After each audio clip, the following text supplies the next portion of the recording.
الصلاة والسلام عليك يا سيدي يا رسول الله وعلى آلك وأصحابك يا سيدي يا حبيب الله.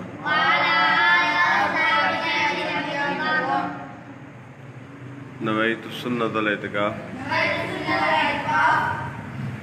أعوذ بالله من الشيطان الرجيم.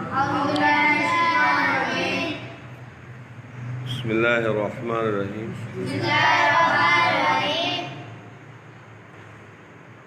أعوذ بالله من الشیطان الرجیم. اللہ کی پناہ مانگتا ہوں شیطان مردود کی شر سے. بسم اللہ الرحمن الرحیم. اللہ کے نام سے شروع جو بڑا مہربان بے انتہا رحم فرمانے والا.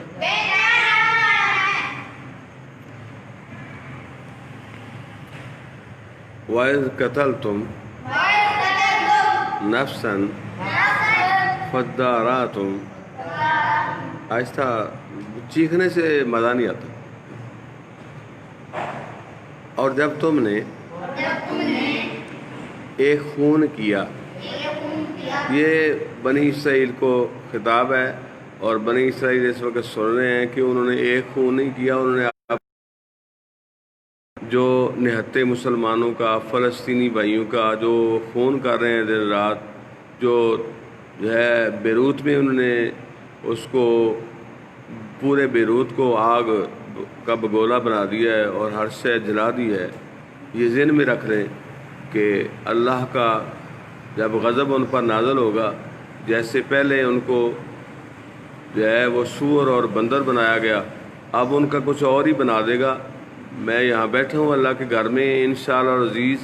اللہ تعالیٰ یہودیوں تمہارا نام اللہ رب العزت اپنے کرم سے اپنی مہربانی سے جو اہل ایمان پر ہونے والی ہے آپ کو صفحہ ہستی سے مٹا دے گا.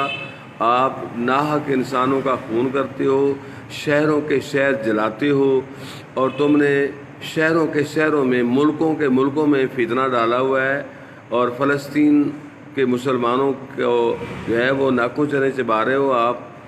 اللہ تعالیٰ تمہارا بیڑا غرق کرے گا اور انشاءاللہ تم انسانیت کے قاتل ہو اور تمہارا انجام انشاءاللہ ہونے والا ہے. وَإِذْ قَتَلْتُمْ تم سن لیں اپنا قرآن پاک میں اپنا بیان سن لیں. تم بڑے لائق ہو، بڑے زیرک ہو، اپنے آپ کو بناتے ہو اور بڑی جو ہے سوچیں رکھتے ہو اور شیطان کا ساتھ دیتے ہو.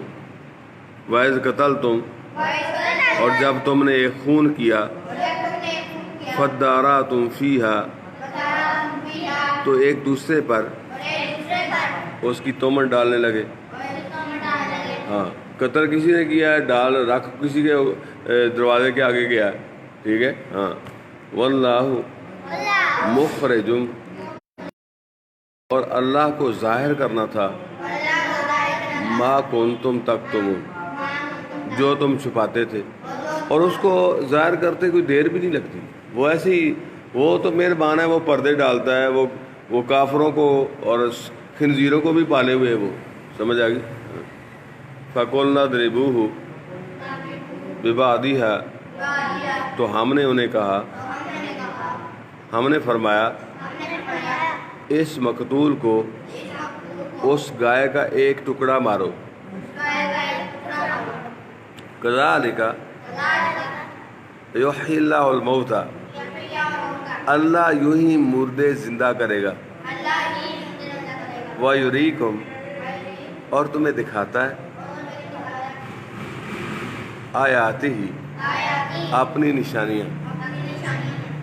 لعلکم تعقلون کہ کہیں تمہیں عقل ہو. اللہ جی. انہوں نے لکھا ہے کہ بنی اسرائیل نے گائے ذبح کر کے اس کے کسی عضو سے مردہ کو مارا. وہ اللہ کے حکم سے زندہ ہوا. اس کے حلق سے خون کے فوارے جاری تھے. اس نے اپنے چچا دار بھائی کو بتایا کہ اس نے مجھ کو قتل کیا. اب اس کو بھی اقرار کرنا پڑا اور حضرت موسیٰ علیہ السلام نے اس پر قصاص کا حکم فرمایا. اس کے بعد شرع کا حکم ہوا کہ مسئلہ قاتل مقتول کی میراث سے محروم رہے گا. مسئلہ: لیکن اگر عادل نے باغی کو قتل کیا یا کسی حملہ آور سے جان بچانے کے لیے مدافعت کی، اس میں وہ قتل ہو گیا تو مقتول کی میراث سے محروم نہ ہوگا. آگے فرمایا کہ اللہ تعالیٰ مردے زندہ کرتا ہے. اللہ تعالیٰ مردے، ہاں، اس سے کوئی کام جو ہے نا وہ اس کے لیے کوئی کام نہیں. وہ صرف فرماتا ہے، ارادہ کرتا ہے کہ ہاں یہ کرنا چاہیے. جب ارادہ پکا ہو گیا فرماتا ہے کن ہو جا تو وہ ہو جاتا ہے. ٹھیک ہے.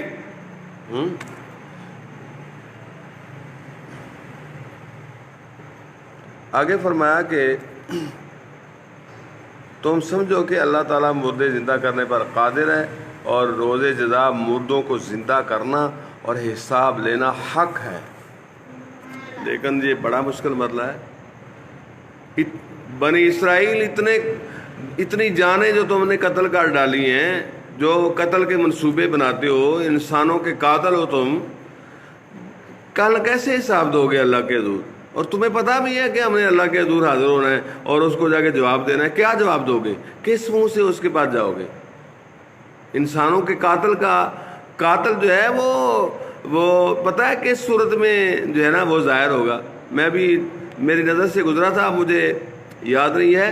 کل انسان جو کام کرتا ہوگا نا، کوئی جو ہے نا وہ درندہ ہے تو وہ شیر کی صورت میں ظاہر ہوگا، کوئی جو ہے چیتے کی صورت میں ظاہر ہوگا. جو وہ کرتا تھا وہ اس کے اندر والا نکل ہے نا باہر ہے. اندر والا جو تمہارے اندر جانور چھپا ہوا ہے، جو انسانیت کی دشمن تم قوم جو ہے، تمہیں بالکل عقل و شعور ہی نہیں کہ ایک انسان کا. آپ اپنی کتاب میں پڑھو کہ تمہاری کتاب میں لکھا ہوا ہے کہ ایک انسان کا قتل جو ہے وہ پوری انسانیت کا قتل ہے، اور تمہیں بالکل شرم و حیا نہیں ہے.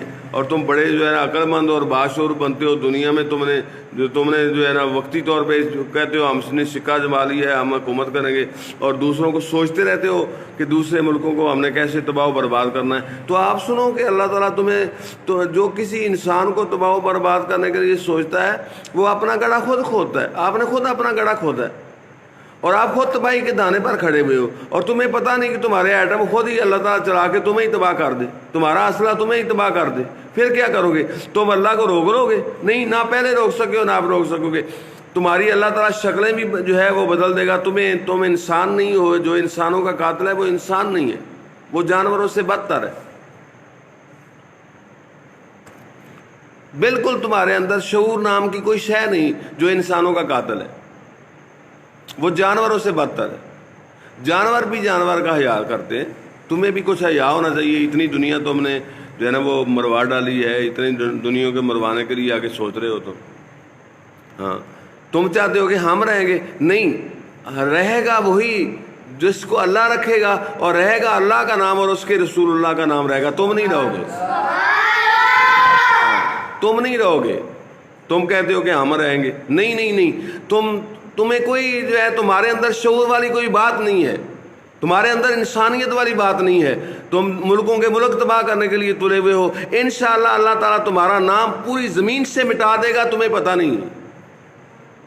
جو انسانیت کا قاتل ہوتا ہے اللہ تعالیٰ اسے، آپ کو پتہ ہے فرعون جو تمہارا بڑا تھا، اس کو جو ہے نا جو تمہارا قاتل تھا اس کا اثر نشر کیا ہوا ہے؟ آپ خود سمجھتے ہو کہ ہمارے قاتل کو اللہ تعالیٰ نے نشان عبرت بنا دیا ہے. پڑھو اپنی کتابیں.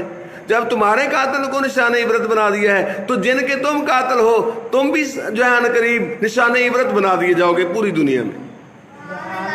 جو انسانوں کی نسلوں کا قاتل ہے، جو انسانوں کا قاتل ہے، اللہ تعالیٰ سن لے پوری مخلوقات جو ہے وہ اللہ کا اہل و عیال ہے. ہمارے دین میں الحمدللہ اور سارے دنوں میں یہ ساری مخلوقات جو ہے اللہ کا اہل و عیال ہے. جو اللہ کے اہل و عیال پہ ہاتھ ڈالتا ہے اللہ تعالیٰ اس کے ہاتھ توڑ نہیں دیتا. اللہ تعالیٰ کوئی معاملہ کمزور ہے کسی سے؟ سمجھ آ گئی؟ آپ بھی سمجھتے ہو. شرم و حیا کرو، انسانیت کے قتل سے بعد آ جاؤ. سمجھ آ گئی؟ جو انسانیت کا قاتل ہوتا ہے اللہ تعالیٰ اس کو یہاں دنیا میں عبرتناک سزا دیتا ہے، اور حشر کی عذاب تمہارا جو بڑا ہے نا وہ فرعون، وہ آگے ہوگا تمہارے سامنے. اس نے تمہارے 70,000 بچے قتل کروائے تھے، اور تم اب اس کا بدلہ دوسرے انسانوں سے لے رہے ہو. ایسا سوچتے ہوگے نا؟ نہیں، تم نے کئی 70,000 فلسطینیوں کو شہید کروایا اور ان کا انجام بالخیر ہوا. تمہارا انشاءاللہ تمہارے فرعون کے ساتھ تمہارے پیچھے تمہارا انجام ہوگا، تم سیدھے اس کے ساتھ جہنم میں جاؤ گے. تمہیں پتہ نہیں ہے، تمہیں اللہ کی لاٹھی کا پتہ نہیں ہے کہ اس کی لاٹھی بے آواز ہے. آگے تم تھے موسیٰ علیہ السلام کے پیچھے، اور الحمدللہ ہم موسیٰ علیہ السلام نبی مانتے ہیں، اولو العزم پیغمبر مانتے ہیں، اور سارے نبیوں پر اہل اسلام کا یقین ہے، ایمان ہے. اس وقت تک ہمارا ایمان مکمل نہیں ہوتا، لیکن ہم الحمدللہ ہمارا دین ہمیں اجازت نہیں دیتا کہ ہمارے ملک میں کوئی رہتا ہو اور ہم اس کو قتل کریں غیر مسلم جو ہے. الحمدللہ ہمارا دین اس کی بھی حفاظت کرتا ہے. اسلام سچا دین ہے، آپ مانو گے اسلام سچا دین ہے، اسلام حق ہے، اسلام حق ہے. تم اس کو مانو گے، اس کے اصولوں کے پیروکار بنو گے تو پھر دنیا میں پنپو گے، نہیں تو نہیں. مٹا دے گا اللہ تعالیٰ نا. اس کے ہاں کوئی اس کی لاٹھی بے آواز ہے. اور جو کچھ کشمیر میں کروا رہے ہو تمہیں پتہ نہیں کہ اللہ رب العزت ان کو فتح دے گا، اور انشاءاللہ عزیز ان کے جو لاکھوں بچوں کی اور بہنوں کی اور خاندانوں کی قربانیاں ہوئیں، کشمیری بھائیوں کو اللہ رب العزت فتح عطا فرمائے گا، اور ان کی قربانیوں کو اللہ تعالیٰ کسی کا اہل ایمان کا ایک قطرہ خون کا ضائع نہیں ہونے دیتا. اور انشاءاللہ مودی کو شرمناک شکست ہوگی اور ہر میدان پہ ہوگی انشاءاللہ عزیز. سامنے میرے قرآن پاک پڑھا ہے، اللہ کا کرم ہوگا اور اللہ تعالیٰ کشمیری بھائیوں کو فتح اور نصرت سے ہمکنار فرمائے گا. اور یہ نہیں، دونوں جہانوں میں سرخرو فرمائے گا جنہوں نے قربانیاں دی ہیں، جنہوں نے آزادی کا مول چکوایا ہے. اللہ رب العزت ان کو فتح و نصرت عطا فرمائے گا، اور یہودی اور ساری صہیونی طاقتوں کو اللہ رب العزت نیست و نابود فرمائے گا. انسانوں کے قاتلوں کو چھوڑے گا نہیں، وہ چن کے مروائے گا. یہ ذہن میں رکھ لیں، اللہ رب العزت سے کوئی بعید نہیں ہے. بارک اللہ فیکم وعلیکم السلام علیکم ورحمۃ اللہ وبرکاتہ.